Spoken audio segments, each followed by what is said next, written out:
Hello students, मैं हूं सचिन कुमार और अब प्रस्तुत है मेरी बीमारी श्यामा ने ले ली। हरिवंश राय बच्चन बच्चन जी का जन्म 27 नवंबर 1907 को इलाहाबाद में एक कायस्थ परिवार में हुआ था। इनके पिता का नाम प्रताप नारायण श्रीवास्तव और माता का नाम सरस्वती देवी था। इन्होंने इलाहाबाद विश्वविद्यालय से एमए तथा कैम्ब्रिज विश्वविद्यालय से पीएचडी की।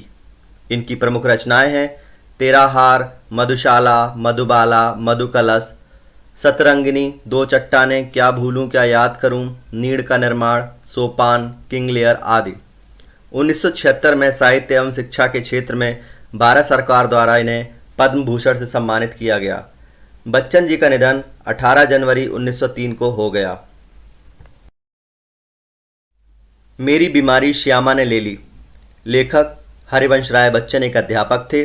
स्कूल में पढ़ाकर, बच्चों को ट्यूशन देकर तथा खुद की लिखी किताबों को बेचकर जैसे तैसे घर का खर्च चलता था, लेकिन अक्सर उनके बीमार पड़ जाने से घर की आर्थिक स्थिति पर बुरा असर पड़ता था। जुकाम, खांसी, बुखार, सिर दर्द में भी अक्सर वो काम करते थे। उनका मानना था कि बीमारी में काम करने से बीमारी भाग जाती है।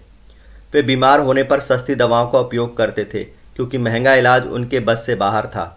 बीमारी के कारण उन पर हमेशा कर्जा रहता था।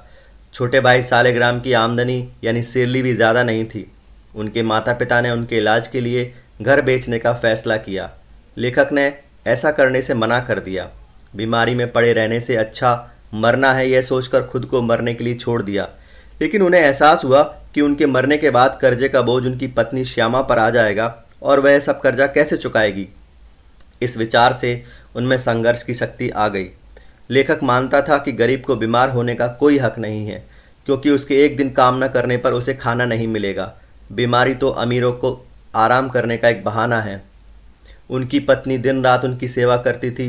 वह खुद बीमार पड़ गई और सही इलाज न होने की वजह से एक दिन उनकी मृत्यु हो गई। उसने अपना जीवन देकर लेखक का जीवन बचाया। प्रश्न उत्तर एक दो वाक्यों में। सामान्यतः लेखक को कौन सी बीमारियां रहती थीं? सामान्यतः लेखक को जुकाम, बुखार, खांसी, सिर दर्द आदि बीमारियां रहती थीं। लेखक एलोपैथी का उपचार क्यों नहीं करते थे? लेखक एलोपैथी का उपचार नहीं करते थे क्योंकि वह महंगा होने के कारण उनके बस से बाहर था। बच्चन जी को मुक्ता प्रसाद जी ने कौन सा उपचार बताया? मुक्ता प्रसाद जी ने बच्चन जी को लुई कोने के पानी के प्रयोग से रोग दूर करने का मार्ग बताया। बच्चन जी बीमारी में भी कर्ज की चिंता क्यों करते थे? बच्चन जी के लिए कर्जा न चुका पाना मौत के बराबर था, इसलिए वे बीमारी में भी कर्ज की चिंता करते थे। जाने राम कहाँ लागे माटी, यह उक्ति बच्चन जी ने क्यों लिखी? बच्चन जी के माता पिता की मृत्यु अपने घर में न होकर कहीं और हुई थी। तब बच्चन जी कहते हैं कि भगवान जाने उनकी मृत्यु कहाँ होगी। अपनी बीमारी से लड़ने में बच्चन जी को सबसे ज्यादा बल किससे मिला? अपनी बीमारी से लड़ने में बच्चन जी को सबसे ज्यादा बल अपनी पत्नी श्यामा से मिला। विश्राम तिवारी क्या कहा करते थे? विश्राम तिवारी कहा करते थे, मार के पीछे भूत भागे। श्यामा ने कौन सा ब्रह्मास्त्र छोड़ा? श्यामा ने यह ब्रह्मास्त्र छोड़ा कि जब तक बच्चन जी अपनी तबीयत डॉक्टर को नहीं दिखाएंगे तब तक वह खाना नहीं खाएगी। डॉक्टर का नुस्खा बच्चन जी को कैसा लगा? डॉक्टर का नुस्खा बच्चन जी को मौत का परवाना लगा।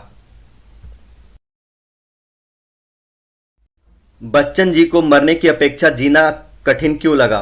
बच्चन जी को मरने की अपेक्षा जीना कठिन लगा क्योंकि बीमारी के कारण उनकी आर्थिक स्थिति खराब हो गई थी। रोग शैय्या पर पड़े पड़े बच्चन जी को कौन सी चिंता सता रही थी? रोग शैय्या पर पड़े पड़े बच्चन जी को कर्जा चुकाने की चिंता सता रही थी। लेखक के अनुसार बीमार होने का हक किसे नहीं है?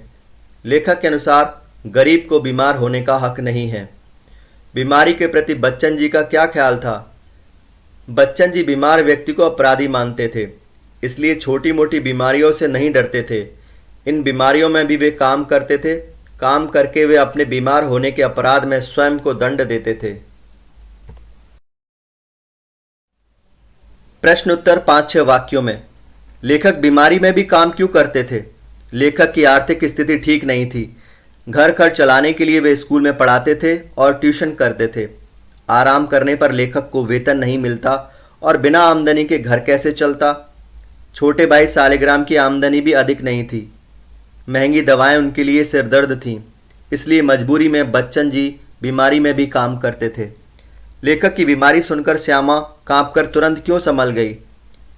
डॉक्टर मुखर्जी ने बच्चन जी को तपेदिक की बीमारी बताई थी। पत्नी श्यामा ने सुना तो वो कांप उठी। उन्होंने पल भर में यह महसूस कर लिया कि उनके कांपने से बच्चन जी पर असर पड़ेगा। पति की संवेदनशीलता को वो अच्छी तरह से जानती थी। वे उन्हें अपनी चिंता से अवगत नहीं कराना चाहती थी, इसलिए वह तुरंत संभल गईं।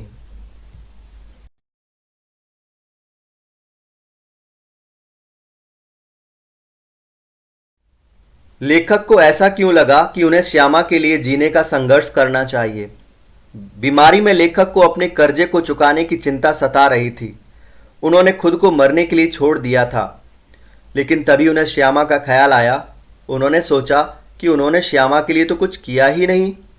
यदि उन्होंने अपने कर्जे का भार श्यामा के लिए छोड़ा तो उनसे बड़ा अपराधी कौन होगा? यही सोचकर उन्हें लगा कि उन्हें श्यामा के लिए संघर्ष करना होगा। बच्चन जी की पारिवारिक आर्थिक विपन्नता के बारे में अपने विचार प्रकट कीजिए। पत्नी श्यामा के साथ हरिवंश राय बच्चन जी का जीवन अत्यंत संघर्षमय रहा। वे स्कूल में पढ़ाते थे, ट्यूशन करते थे, अपनी किताबों से कुछ पैसे मिल जाते थे, फिर भी घर का खर्च पूरा नहीं पड़ता था। छोटे भाई का भी वेतन कम था। बच्चन जी के बीमार होने के बाद तो स्थिति और भी खराब हो गई। दवाएं बहुत महंगी थीं। पिता ने घर बेचकर पुत्र के इलाज कराने की बात कही। सही इलाज न मिलने पर पत्नी श्यामा की मृत्यु हो गई। इस तरह हम देखते हैं कि बच्चन जी ने किस प्रकार आर्थिक विपन्नताओं का सामना किया। भावार्थ समझाइए। बीमारी अमीरों की हरमजदगी है, गरीबों को उसे अपने पीछे नहीं लगाना चाहिए। बीमारी तो अमीरों के आलस्य करने का एक बहाना है। उनके पास धन होता है तो उनका ये बहाना चल जाता है, लेकिन गरीब को तो रोज कमाकर खाना होता है। अगर वे बीमार पड़ेंगे तो उनका घर कैसे चलेगा? इसलिए गरीबों को बीमारी से बचना होगा। काम के पीछे बुखार भागें। तिवारी जी ने बच्चन जी से कहा था, मार के पीछे भूत भागें, अर्थात मार से बड़े बड़े भूत भाग जाते हैं। उसी प्रकार बच्चन जी का कहना था कि काम के पीछे बुखार भागे, अर्थात काम करते रहने से बुखार भाग जाता है। अगर आपको ये वीडियो पसंद आया हो तो शेयर कीजिए, लाइक कीजिए एंड सब्सक्राइब कीजिए। Thank you.